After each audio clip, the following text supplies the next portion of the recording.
¿Qué tal, amigos de Semanario N22? Yo soy Irma y estoy muy contenta de recibirlos aquí en el Museo Nacional de las Intervenciones en Coyoacán. Bueno, hoy les tenemos preparado un programa muy especial con un poco de todo. Vamos a comenzar con el cineasta Peter Greenaway, quien estuvo en la Feria Internacional del Libro del Zócalo y nos va a hablar acerca de la imagen, de cómo se construye la imagen con las nuevas tecnologías en el cine.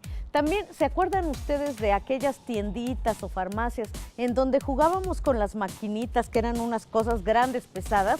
Bueno, pues hay un proyecto para rescatarlas. Y finalmente, y para que no lo extrañen, Güemansin nos trae lo mejor desde Guanajuato del Festival Internacional Cervantino. Todo esto y más ahora, ya, aquí en Semanario N22. Comenzamos.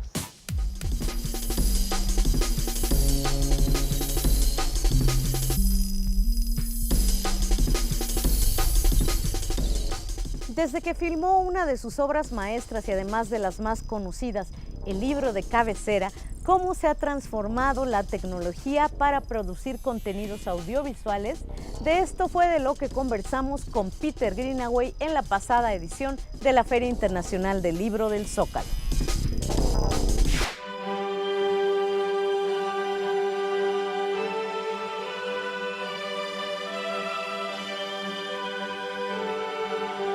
I said, cinema is dead. You know, because everybody, all those people in that audience there, all these people here, they've all got one of these in their pictures, in their pockets. And they've all got a laptop and they've probably all got a camera recorder. So everybody is a filmmaker now. And that's the way, you know, I think that, you know, the big cinema, which used to go with your friends and your family, etc., is dying very rapidly. It's very difficult now to see films in company. You know, most people see their films either in bed, or in the office, or in the front room. And they probably see them on their own, or only with the people that they know very well. So I think these ideas are changing the nature of cinema.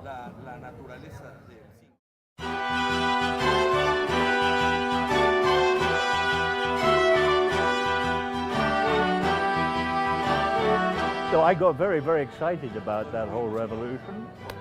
I think we could say it began in September 1983, and we have made about 8 films which make a big embrace of that extraordinary language. It's extremely good for film editors. I'm trained as a film editor, and you can see I admire film directors who are film editors, like Eisenstein, so I feel it's very much inside my comfort zone. So I thoroughly enjoy using this extraordinary new language. And Microsoft invents for me a new idea practically every week, and I try very hard to use it.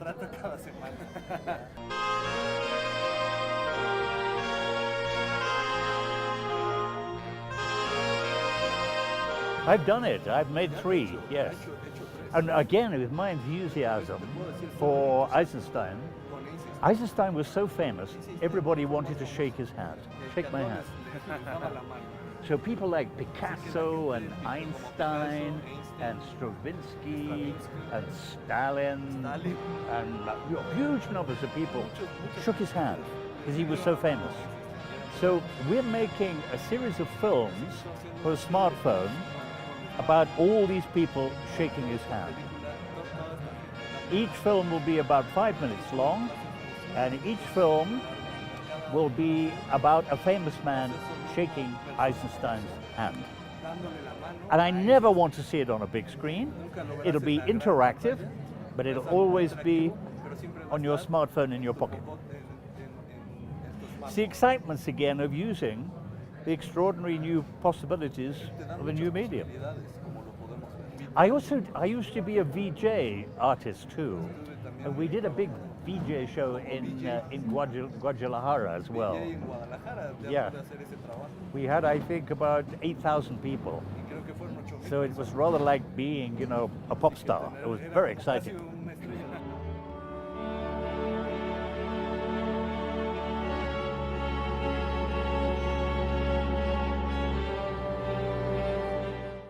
if we look along that line, there are people everywhere with phones.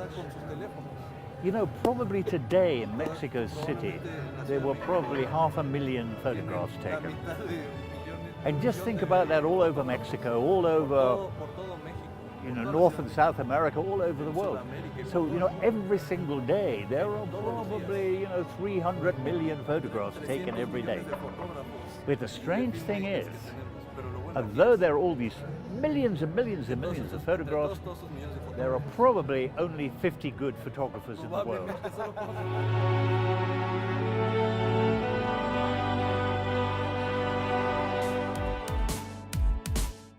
Bueno, amigos, ya vimos cuántos de todos los millones que tenemos un smartphone en la mano podemos ser verdaderamente buenos fotógrafos según Peter Greenaway. Y ahora vámonos a la conversación que tuvimos con Joan Fontcuberta porque tiene mucha relación. Con esta facilidad que tenemos ahora para tomar fotografías con nuestro smartphone, ¿esto cómo ha cambiado la manera en que nos relacionamos con este arte, con el arte de la fotografía? Vamos a ver el siguiente trabajo de Perla Velázquez.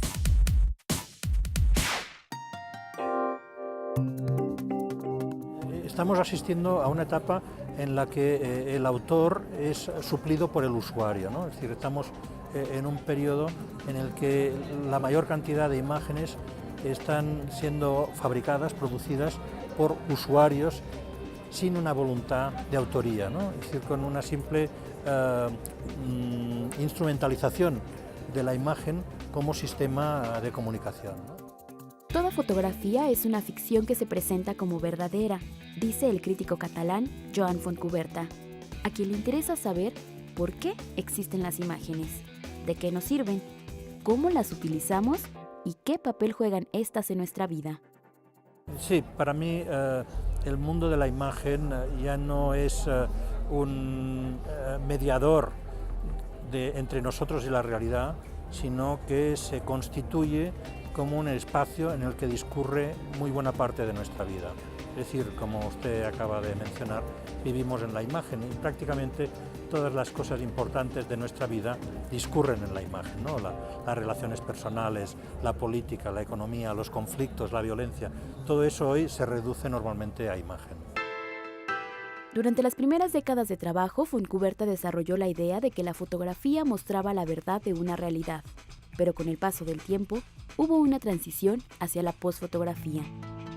La posfotografía lo que está haciendo es abrir un panorama, un atlas de posibles utilizaciones de la imagen, de forma que si antes, por ejemplo, la fotografía se reducía a ser como un reducto de la verdad y de la memoria, hoy esos valores tienen que compartir el pastel con muchas otras funcionalidades, ¿no? La conectividad, la comunicación, los gestos celebratorios, la introspección. Es decir, que la fotografía hoy ya no es solo una escritura que es competencia de especialistas, sino que se ha convertido en un lenguaje universal que todos utilizamos de una manera natural y espontánea.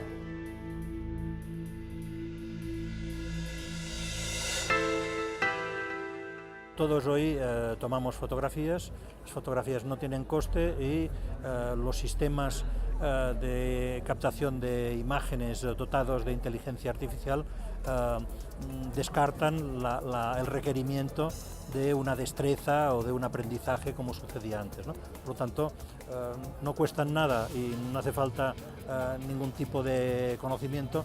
Todo el mundo se convierte en Homo fotográficos, ¿no? Un animal fotográfico. Después del Homo sapiens llega el Homo fotográfico, ¿no? O sea, lo están demostrando el hecho de que todos los que estamos aquí seguramente tenemos una cámara en el bolsillo y la utilizamos para efectos fundamentales de nuestra actividad, de nuestra vida.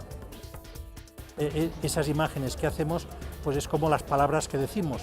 Todo el mundo utiliza hoy palabras, pero no todo el mundo las utiliza con la misma habilidad o con el mismo talento, ¿no? Es decir, aunque todos sepamos escribir, no todos recibimos el premio Nobel, ¿no? Es decir, hay unos grados de excelencia que todavía permiten una cierta jerarquía de valor.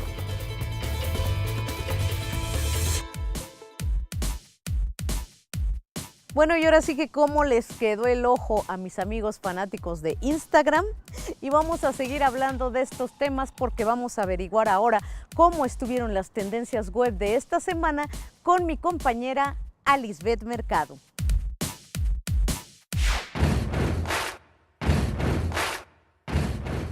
¿Are you ready, Freddy?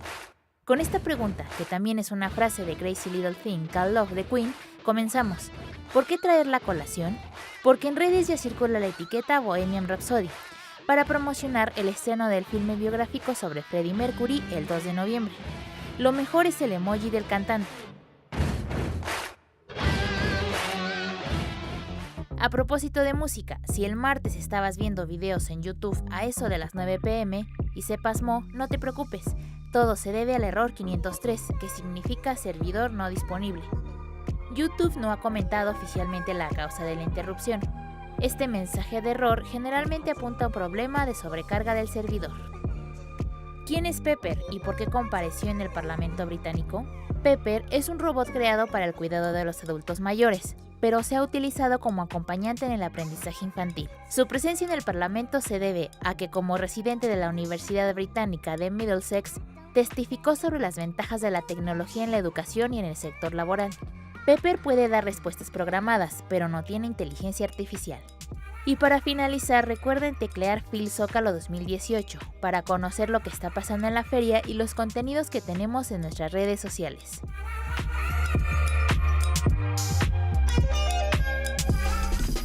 Entre las muchísimas actividades que tiene preparado el Museo Nacional de las Intervenciones para conmemorar este Día de Muertos, se encuentra el concurso de ofrendas. Fíjense nada más qué bonito, porque esta explanada que está aquí enfrente se llena de ofrendas. Busquen la convocatoria en las redes sociales del museo y no se queden atrás. Es muy sencillo inscribirse y pueden ganar muchos premios. Y ahora es momento de hacer un corte, pero no se vayan porque regresamos con mucho más aquí en Semanario N22.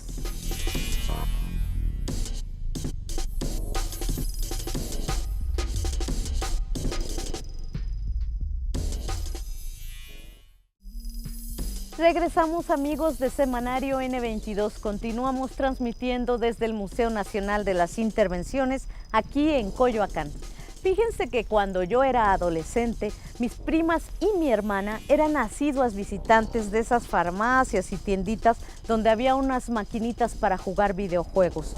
Esto es el testimonio de una época. Es una especie de patrimonio cultural y tecnológico nuestro que quedó durante mucho tiempo en el olvido. Pero ahora hay un proyecto que intenta rescatar estas maquinitas. Se llama Arcades MX y Fernando Salinas nos muestra de qué se trata. Los videojuegos son particularmente difíciles de preservar porque son piezas interactivas. Son computadoras, en muchos casos como estas, dedicadas a correr un solo juego. Las arcades o maquinitas marcaron el estilo de vida de varias generaciones. Juegos como Metal Slug, Snow Bros. O The King of Fighters fueron de los títulos más jugados en la década de 1990. Pero antes, tuvimos juegos como Pac-Man o Space Invaders. Los videojuegos, como cualquier otro medio cultural, nos permiten ubicar y entender a partir del software y el hardware el comportamiento y preferencias de los jugadores en distintas épocas. Bueno, con los arcades lo que tratamos de hacer es crear una comunidad aquí en México que se llama Arcades MX para tratar de generar contenido para todas las personas que coleccionan videojuegos arcade y traten de poder preservar sus piezas, ¿no? Y también de recuperarlas, de dejarlas funcionales y de seguirlas utilizando. Para eso es ese sitio.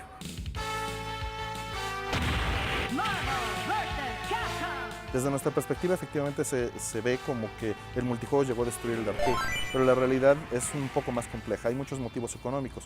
En su momento, esta licencia, por ejemplo, de Marvel vs. Capcom que te vendía Capcom, era una licencia de explotación comercial. Ellos hacían una sola venta al operador y el operador podía recaudar todo el dinero que pudiera.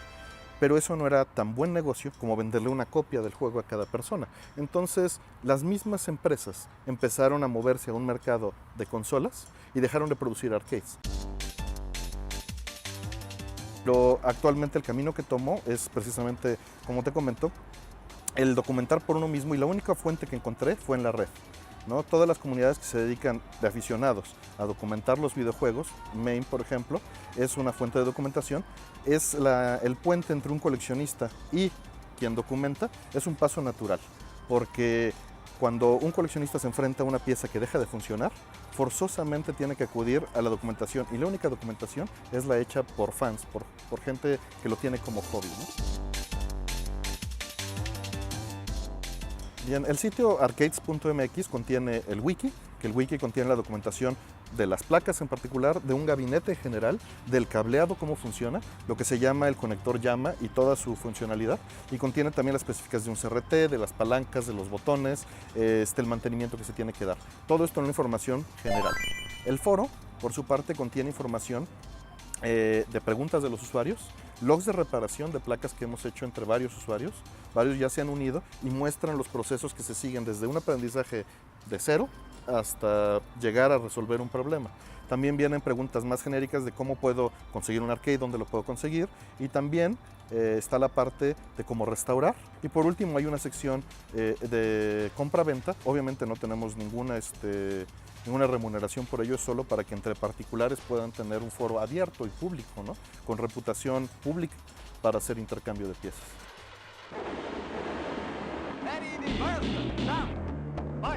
Ahora sí que si no conocemos el pasado, no podemos disfrutar por completo el futuro de las cosas, y podemos preservar las cosas para generaciones futuras. Y si lo podemos hacer ahora bien, ¿por qué no hacerlo?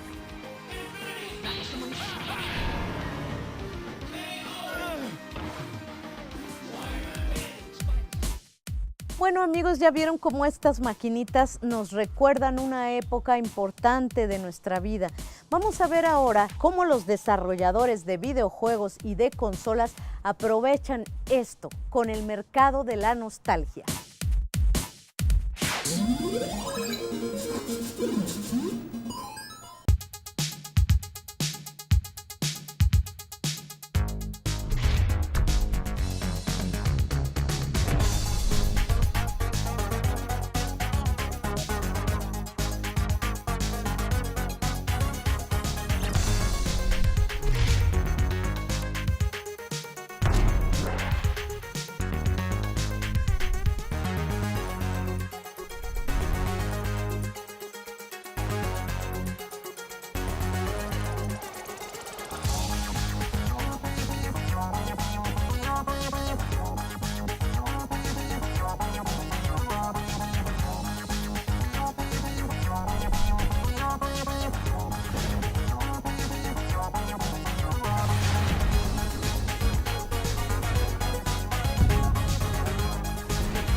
Amigos de Semanario, ¿sabían ustedes que a partir de los videojuegos también se pueden crear otros productos artísticos como la música? Pues sí, esto es lo que se conoce como el chiptune, y nuestros amigos del colectivo Chipotle nos van a contar exactamente de qué se trata. Los cartuchos de Tetris, The Legend of Zelda y el mismísimo Super Mario Bros. Guardan algunas de las melodías y sonidos más populares de los 80s y 90s, surgidos gracias a las consolas de 8 bits, mismas que con el paso del tiempo se han convertido en chatarra. Sin embargo, mentes creativas como las que integran Colectivo Chipotle han sabido aprovechar las bondades de los circuitos de 8 bits a través del chiptune. La música chiptune se origina en un medio de hackers, donde pues más que nada son ingenieros en informática, gente que son programadores, gente que está tratando de explotar las capacidades técnicas de los chips de las computadoras viejas, ¿no? Gente que sabe cómo hacer un programa que pueda producir los sonidos utilizando las capacidades de los chips. Entonces, más que nada, no son ni músicos ni jugadores, más bien son gente que se dedica a hacer programas.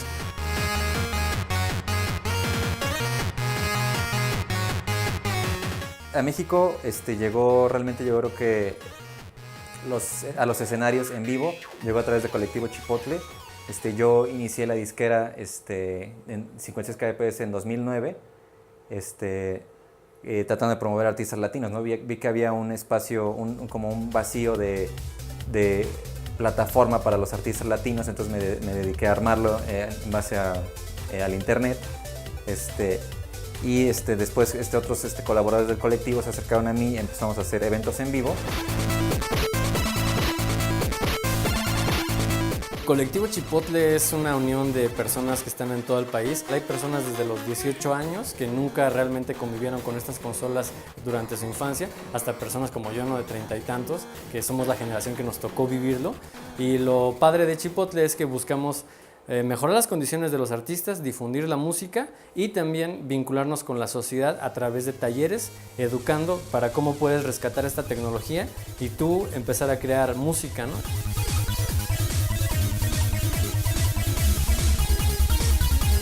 Una parte fundamental de la escena chiptune en México es el acompañamiento de los visuales. Entonces en Chipotle tenemos varios músicos que también hacen visuales y varias personas que se dedican en específico a los visuales. Los visuales, los clásicos, digamos, de una tocada de chiptune es alguien tiene un aparato de estas consolas modificada y estás glitchando un juego, ¿no? Y esta es una manera de hacer visuales. Pero también se está recuperando un poco lo de la cultura de internet, pues ponemos memes, ponemos GIFs. Entonces aquí lo interesante de los visuales es que es un acompañamiento a la estética del 8-bit.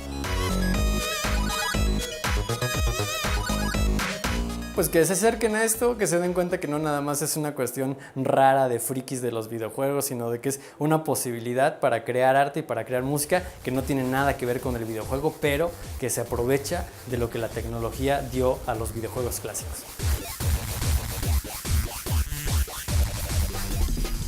Y ahora es momento de hacer un corte, pero no se vayan porque al regresar, Huemantzin nos trae todos los detalles de lo que ha sucedido en el Festival Internacional Cervantino desde Guanajuato.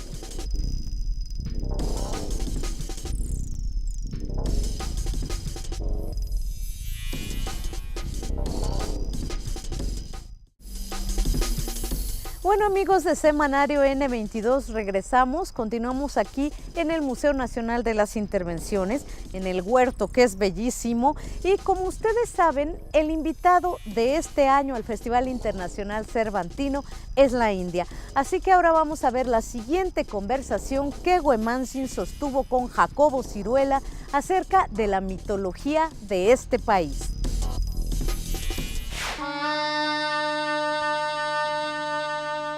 Fue hasta la derrota del macedonio Alejandro Magno frente al rey Poro en la batalla de las Hidaspes en el año 326 a.C. que en Grecia se tuvo una primera gran impresión de los reinos del subcontinente indio. Eso detonó en Occidente una relación de amor-odio frente a todo lo que no entiende de Oriente. Uno de los pocos que se involucró con el saber de la India fue Alain Danelieu, desaparecido escritor, historiador, músico e indologista de origen francés que escribió 2 libros muy importantes, Dioses y mitos de la India y Mientras los dioses juegan, que publica Atalanta. Él aprendió toda la mitología y sobre la religión de la India, no en las universidades europeas, sino en la India. Aprendió sánscrito, aprendió hindi y lo aprendió sentado en el suelo con los indios, con los eruditos de Benares. A Alain Danelieu no le interesa lo históricamente correcto del mito, sino lo simbólicamente verdadero. Al estudiarlos de esa manera, se asegura, revela otras partes del alma. Curiosamente, lo que busca Danelieu es lo más antiguo. Él dice que a partir de ahí se empiezan a hacer añadidos y falsificaciones. Dice que muchas veces se falsifica el pasado con idealismos, ¿no? Entonces él lo que buscaba era la religión de Shiva. Shiva tiene muchos aspectos Shiva, ¿no? Él le interesa el aspecto de Dios de la naturaleza, ¿no? El Dios de la voluptuosidad, porque él decía que la felicidad era lo que más se acercaba al estado divino. No el dolor siempre era ignorancia y había que huir del dolor. Entonces él buscaba esta religión de la libertad, fuera de moralinas, y el pensamiento de Danelieu, lo bueno es que es un pensamiento vivo. Él buscaba la religión como misterio, es mucho más interesante, pero él buscaba más bien las religiones mistéricas, la metafísica, y un entendimiento más profundo de las antiguas sabidurías espirituales de la India, ¿no? Cuando Alain Delagneau investiga el Mahabharata, al llegar a los capítulos del Bhagavad-Gita, uno de los cantos épicos de la literatura hindú, se encuentra con que el conflicto planteado estaba en términos de ejércitos enfrentados, pero realmente ese conflicto se estaba dando en nuestra alma. Lo que se está enfrentando es el llamado del intelecto y el llamado del corazón. Todo lo que es el opuesto a nuestra época creo que es interesante, confrontarnos con lo otro, confrontarnos con el opuesto, porque nos pone a prueba, ¿no? Pone a prueba nuestra capacidad de comprensión, nuestra tolerancia, nuestra apertura de mente, y yo creo que en este momento tendríamos que conseguir que los opuestos se convirtieran en complementarios. Yo creo que la memoria es fundamental. Vivimos tiempos de olvido y entonces, por ejemplo, los libros de Danielou que intentan rescatar, pues, digamos, parcelas del pensamiento indio poco conocidas, ¿no?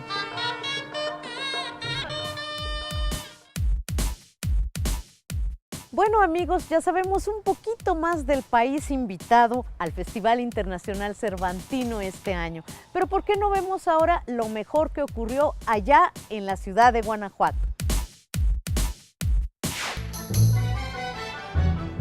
Como parte de su primera visita a México, la Orquesta Sinfónica de Israel, Rishon LeZion, ofreció un concierto en el Teatro Juárez de la ciudad de Guanajuato. El programa estuvo compuesto por 3 piezas. La primera de ellas, representativa de la tradición israelí denominada Emek, de Mark Lavry, autor israelí nacido en Latvia. Emek es un poema sinfónico compuesto en 1937.